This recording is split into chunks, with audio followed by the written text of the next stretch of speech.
फिरोजा, आशा कहाँ है? कौन आशा साहब? वो 8 साल की बच्ची जो यहाँ नई आई है।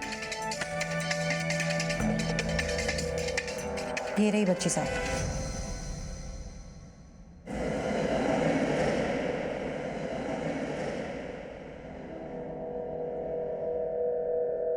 आशा, आशा, आशा,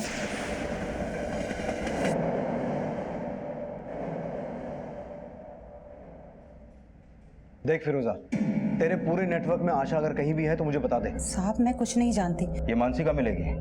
उसे तो जानती होगी ना तू? दिल्ली शहर में इस लाइन में कितने सारे लोग हैं, मुझे क्या पता मानसी किसके साथ है। और राजू, उसे तो पक्का ही जानती होगी तू। सर कौन सा वाला राजू? तू कौन से वाले को जानती है? साहब यहाँ तो हर किसी ने अपना नाम राजू रखा हुआ है, अजय, एंथनी, अहमद, सब किसी ने, जिससे आप लोग उन तक पहुँच ना पाओ। सब दिल्ली शहर में 150 राजू होंगे और पूरे हिंदुस्तान में तो हजारों। जब तक आप लोग अपने वाले राजू के पास पहुंचेंगे तब तक वो बच्ची किसी और राजू के पास पहुंच चुकी होगी।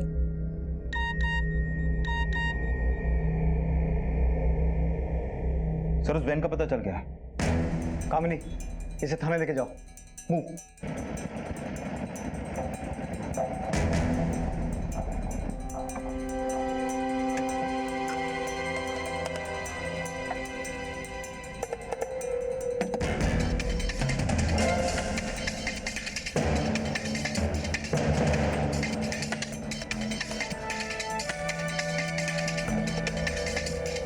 क्लोरोफॉर्म। ऐसे केसेस में अक्सर बच्चों को क्लोरोफॉर्म सुंघाकर सुला देते हैं ताकि उन्हें यहाँ से वहाँ करने में आसानी हो। ये वैन यहाँ है, बच्ची बेहोश होगी तो उन्हें ज़रूर बच्ची को किसी चीज़ में छुपाकर यहाँ से ले जाना पड़ा होगा। एक काम करो राणा, आसपास जो भी लोग मिलें उनसे पूछताछ शुरू करो, अपने खबरियों को भी अलर्ट करो, शायद उन्हें यहाँ से निकलते हुए किसी ने देखा हो।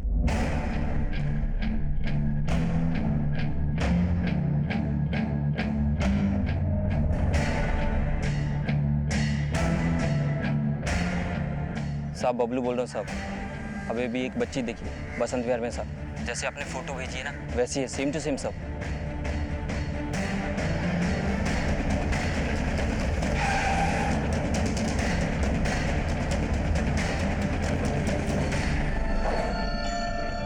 एक ही कमरा चेक करो। यस।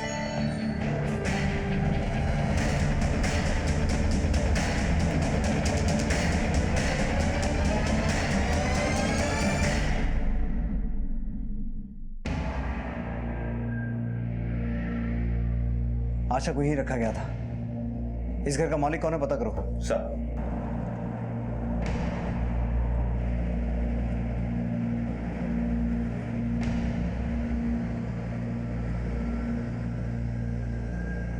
ये राजू, मूंगफली खाएगा क्या?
भाईसा, ओ भाईसा, क्या हुआ है छोरी को? बिटिया बीमार है, डॉक्टर साहब जवाब दे चुके हैं तो बाबा के पास ले जा रहे हैं, शायद कोई चमत्कार हो जाए।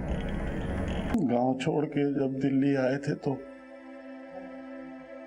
सोचा सब ठीक हो जाएगा, नौकरी करेंगे, मेहनत से बिटिया को पढ़ाएंगे लिखाएंगे, बहुत बड़ा बनाएंगे। ऐसा लग रहा था सब सपना पूरा हो जाएगा,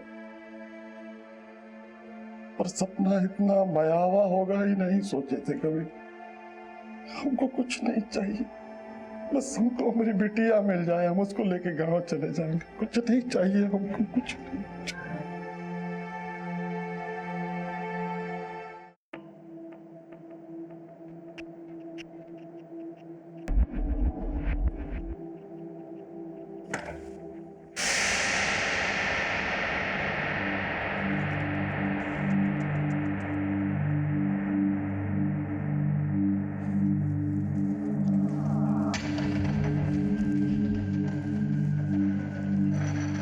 मेरी माँ कहाँ है? अरे मैं हूं ना, मैं ही तो हूँ थारी माँ। आप झूठ बोल रहे हो, आप मेरी माँ नहीं हो।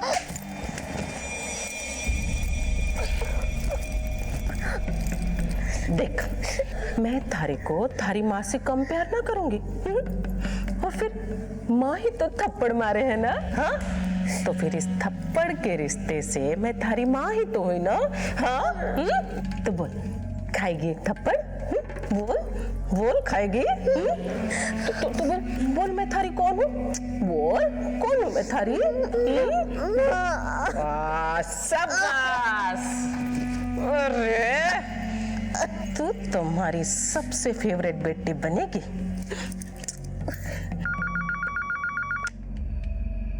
हेलो, ठीक है, मैं अभी आता हूं।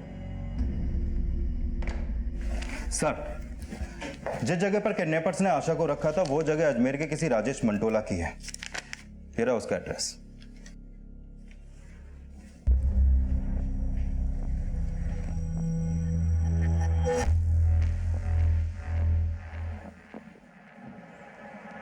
काम किए हैं।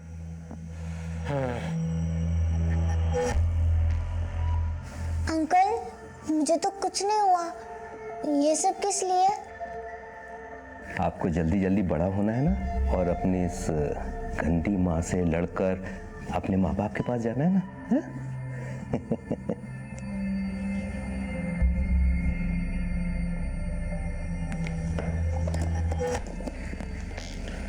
3 महीने में तैयार हो जाएगी।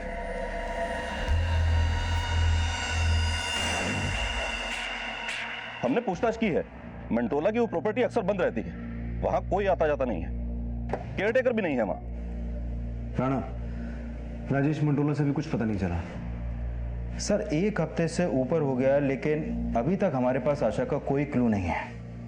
लेकिन हम अपनी कोशिश जारी रखेंगे राणा। आशा के किडनैपर्स को हम ऐसे नहीं जाने देंगे, और ना ही आशा को।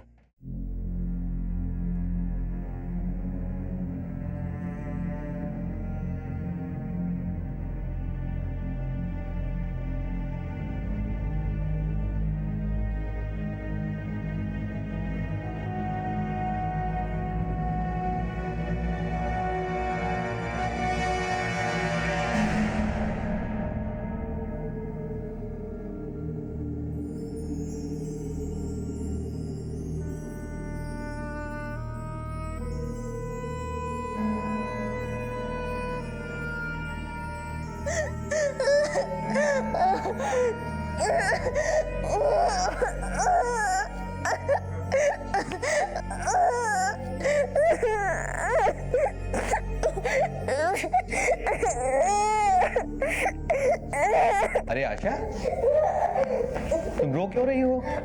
हाँ, देखो तुमको जल्दी से बड़ा होना है ना, ताकि तुम अपने माँ बाप से मिल सको। देखो मैं तुमको इंजेक्शन देता हूँ, सब ठीक हो जाएगा। Be a good girl. Asha, छोरी, तेरे में अभी तक इतनी भी ताकत ना आई है कि तुम्हारे को हरा सके है?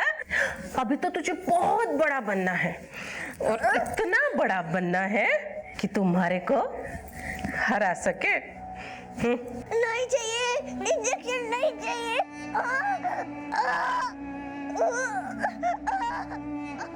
आशा बेटा, नहीं, मुझे इंजेक्शन नहीं चाहिए।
आशा को जब अगवा किया गया तब वो महज 8 साल की थी, लेकिन सिर्फ 3 ही महीनों में उसका शरीर और दिमाग दोनों 13 से 14 साल की लड़की की तरह लग रहा था। लेकिन ये सारे बदलाव उसके अंदर अपने आप नहीं आए थे, बल्कि लाए गए थे, और ऐसा करने के लिए ये अपराधी दरिंदगी की सीमा को भी लांघ चुके थे। आशा की पूरी जिंदगी अब तबाही की ओर बढ़ रही थी, और उस मासूम बच्ची को इस बात का जरा सा भी एहसास नहीं था कि कैसे ये लोग उसकी जिंदगी और उसकी भावनाओं के साथ खिलवाड़ कर रहे थे। 3 महीनों में बहुत कुछ बदल चुका था, लेकिन पुलिस ने हिम्मत नहीं हारी थी, और आखिरकार वो सुराग मिल ही गया जिसका दिल्ली पुलिस को इंतजार था।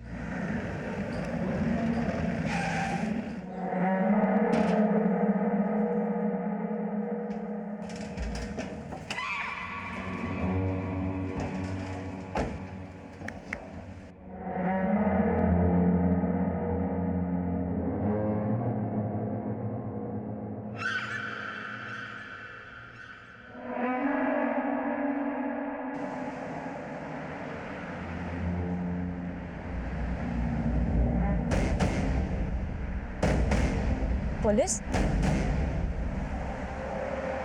राजू, सामने से पुलिस आ रही है। सुन, गाड़ी मत रोकना, चलने दे। अगर वो गाड़ी ना रोके तुम भी मत रोकना।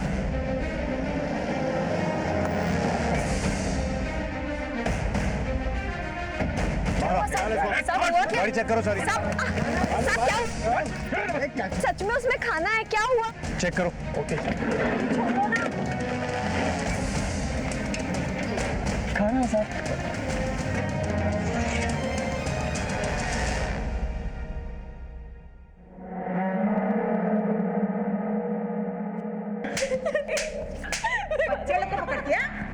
मानसी, ना ही तुम में औरतों वाला दिल है और ना ही हम तुम्हें औरतों वाली कोई ट्रीटमेंट देंगे। अब मुझे साफ साफ बताओ, आशा कहाँ है? साहब, मुझे नहीं पता। मैं तो बस राजू को लड़कियां दे देती हूँ और पैसे ले लेती हूँ। उसके बाद में वो लड़कियों को कहाँ लेकर जाता है मुझे इस बारे में कुछ भी नहीं पता। ये एक बहुत बड़ी चेन है। इस बड़ी चेन की अगली कड़ी तक अब तुम हमें लेके जाओगी मानसी।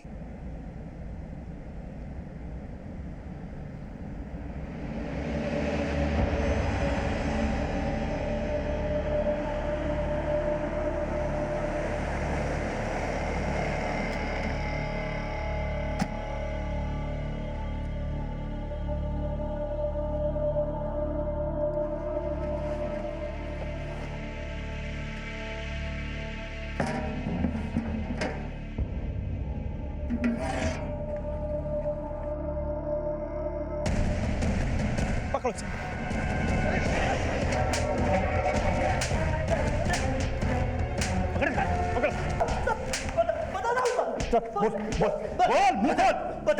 पता था उसको।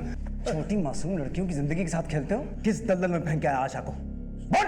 सब हाईवे पे छोड़ा था साहब। सर, वहां से कोई दूसरा राजू ले गया होगा, और फिर वो कहाँ ले जाता है मुझे नहीं पता साहब, मुझे नहीं पता। सर, ये रास्ता 3 जगहों पे निकलता है। एक पुरानी दिल्ली, दूसरा मथुरा के रास्ते राजस्थान और आगरा, और तीसरा नई दिल्ली। इन तीनों डायरेक्शंस में से वो कहीं भी जा सकते हैं।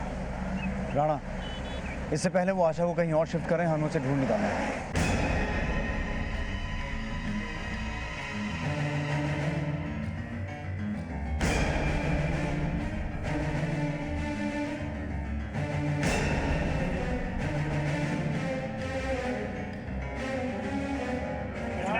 ठंडा पानी, पानी ले लो भैया, पानी। सुनिए,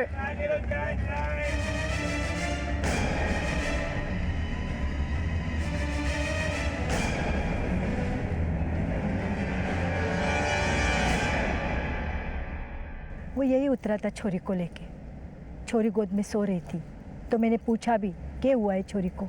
बिटिया बीमार है, डॉक्टर साहब जवाब दे चुके हैं। देख देख कितनी खूबसूरत लग रही है।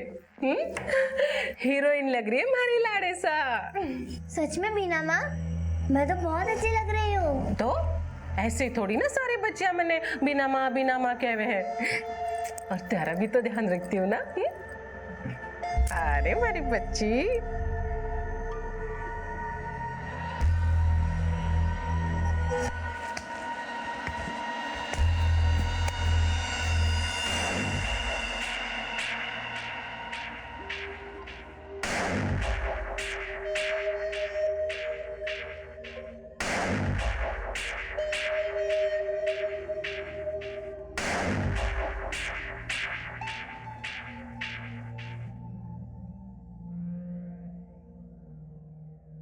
सर राजेश बोल रहा हूँ। सर मैं यहाँ बासिरगांव पहुँच गया हूँ। लड़की शायद यही है, पक्का तो नहीं बता सकता, लेकिन एक चांस जरूर ले सकते हैं। हम तुम्हारे कॉल का वेट कर रहे हैं, वहां पहुंच के हमें कंफर्म करो। और सुनो, अपना फोन साइलेंट पे रखना, ऑफ मत करना। ठीक है सर।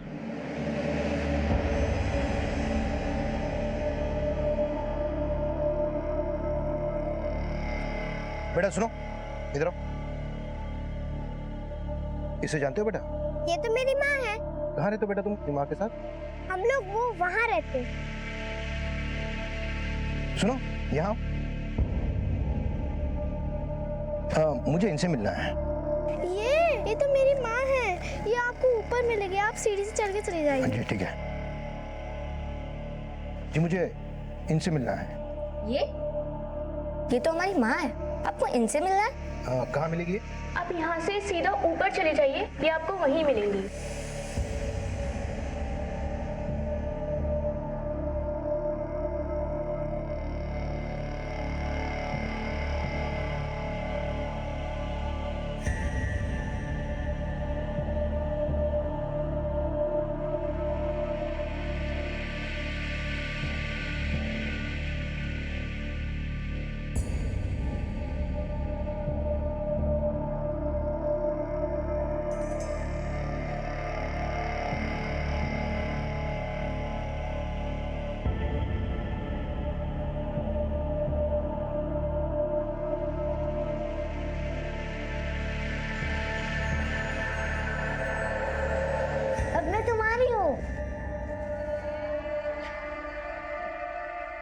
सुनो बेटा, तुम्हारा नाम आशा है, तुम रमाकांत और उषा की बेटी हो ना?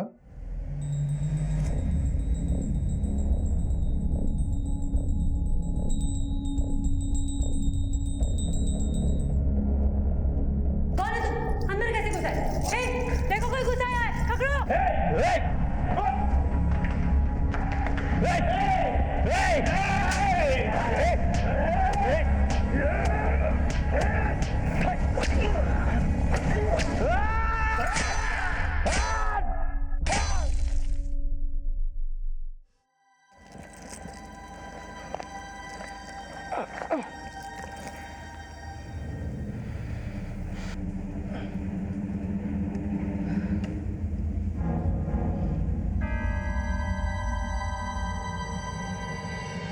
शायद ये पुलिस का आदमी था।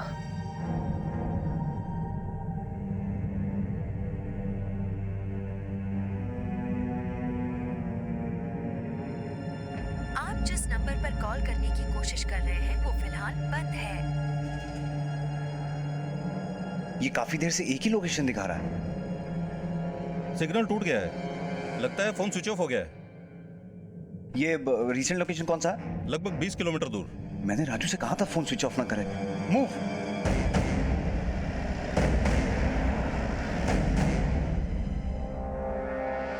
लास्ट लोकेशन इसी एरिया का था।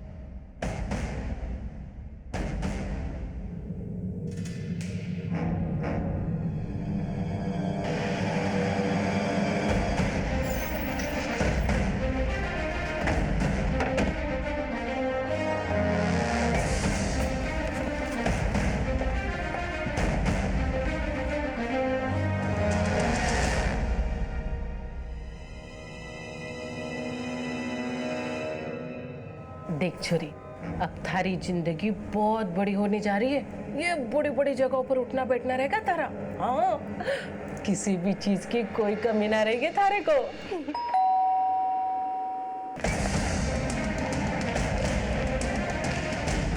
ऊपर देखते हैं।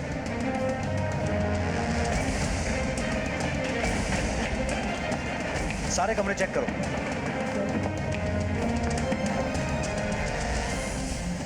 इधर चेक करो। इंजेक्शंस और सिरिंजेस सब कुछ यहीं पड़ा है। इसका मतलब उन्हें अंदाजा हो गया था कि पुलिस आने वाली है। पर एक बात तो पक्का है, यहां लड़कियों को रखा गया था। अब उनमें आशा भी थी या नहीं ये नहीं पता। सर यहाँ आइए जल्दी।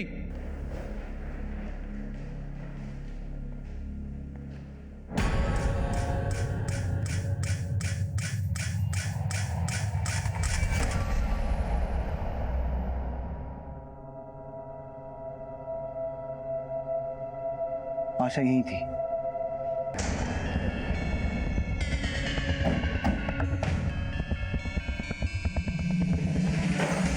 कहाँ भाग रही थी तू? नहीं साहब, मरने तो नहीं। तेरे को क्या लगा तुम लोग घर खाली कर दोगे तो हम तुम्हें ढूंढ नहीं पाएंगे? ले चलो सर।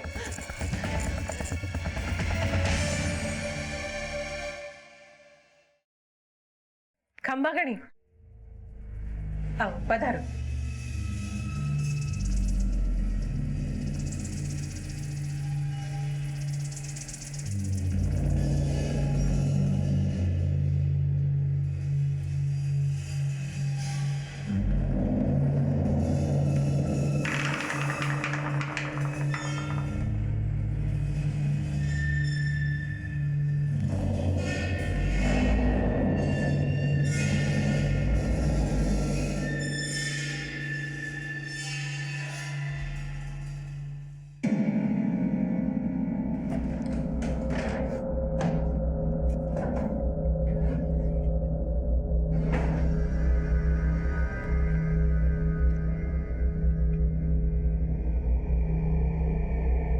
ये इतने सारे पासपोर्ट, माजरा क्या है? हुजूर, हम धंधा करते हैं, यहाँ से छोरियाँ तैयार करके बाहर भेजते हैं। वहाँ मरे जो आदमी अपने साथ ले जाता है उसके साथ रहते हैं, उसे मज़ा कराते हैं। बस यही हमारा काम है।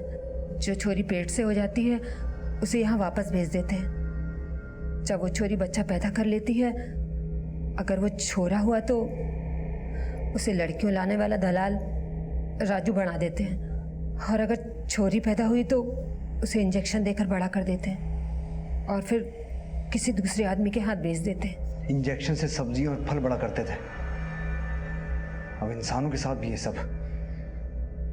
क्या आपको ये निकाह कबूल है? कबूल है। बेटा क्या आपको ये निकाह कबूल है? कबूल है।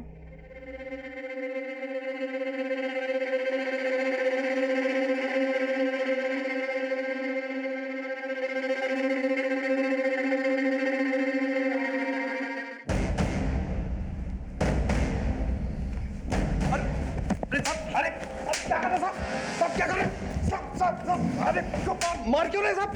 अरे क्या कर रहे हैं? क्या कर रहे हैं? सर ये वही दवाई है। क्या है ये? कौन सी दवाई है? कौन सी दवाई है? साहब मैंने कुछ नहीं किया, मुझे माफ कर दो साहब, मैं सिर्फ इंजेक्शन लगाता हूँ साहब। ये कौन सा इंजेक्शन लगाता है तू? हैं? मासूम बच्चों के साथ खेलता है। कौन सा लगाता है? कौन सा लगाता है? बोल। सब गोली नंबर 10। गोली नंबर 10? क्या है इसके अंदर? साहब ये वही इंजेक्शन है जानवरों वाला, हम लोग इसको गोली नंबर 10 बोलते हैं साहब। अब इसको लगाने से बॉडी में हार्मोनल चेंज होता है साहब, और 7-8 साल की बच्चियों का शरीर 3 महीने में ही 14-15 साल के जैसा हो जाता है साहब। क्राइम पेट्रोल में हमने अब तक आपको कई बार ह्यूमन ट्रैफिकिंग और प्रोस्टिट्यूशन रैकेट की कहानियां दिखाई हैं, लेकिन इस गांव में जो हो रहा था वो इन सब से बिल्कुल अलग था। ऐसा पहली बार देखने को मिल रहा था कि मासूम बच्चियों को एक फसल की तरह से तैयार किया जा रहा था। इस गांव के खेत सूखे थे, लेकिन फिर भी यहाँ के लोगों की जेबें भरी हुई थी, क्योंकि ये पूरा गांव इस जुर्म में किसी न किसी तरह से भागीदार था। यहाँ तक कि एक डॉक्टर भी, जिसका काम जिंदगी बचाना होता है, तबाह करना नहीं। पुलिस ने जिस डॉक्टर को गिरफ्तार किया, उसने पुलिस को दीपक के बारे में बताया, जो इन लड़कियों के फर्जी डॉक्यूमेंट्स और पासपोर्ट तैयार करता था। सर क्या हुआ? ये लड़की कहाँ है? लड़की बोल। साहब ये मुंबई निकल गई साहब, इसका पासपोर्ट मैंने बनवाया था। मुंबई में कहाँ पर और किस नाम से पासपोर्ट बनवाया?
आशा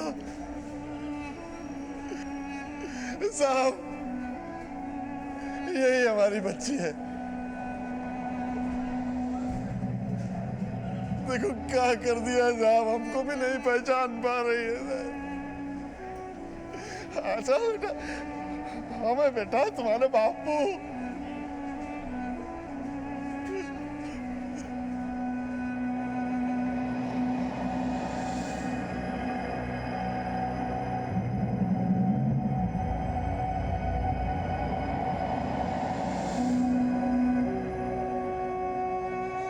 बेटा कुछ याद आया?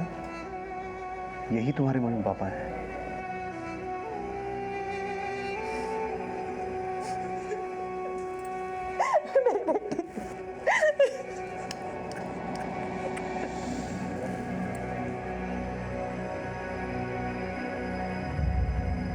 कुछ ही महीनों में आशा ने सालों का सफर तय कर लिया था और ड्रग्स की ओवरडोज की वजह से सिर्फ उसके शरीर में ही नहीं बल्कि उसके दिमाग में भी काफी बदलाव आए थे और इसी वजह से उसे अपने अतीत की कोई भी बात ठीक से याद नहीं थी।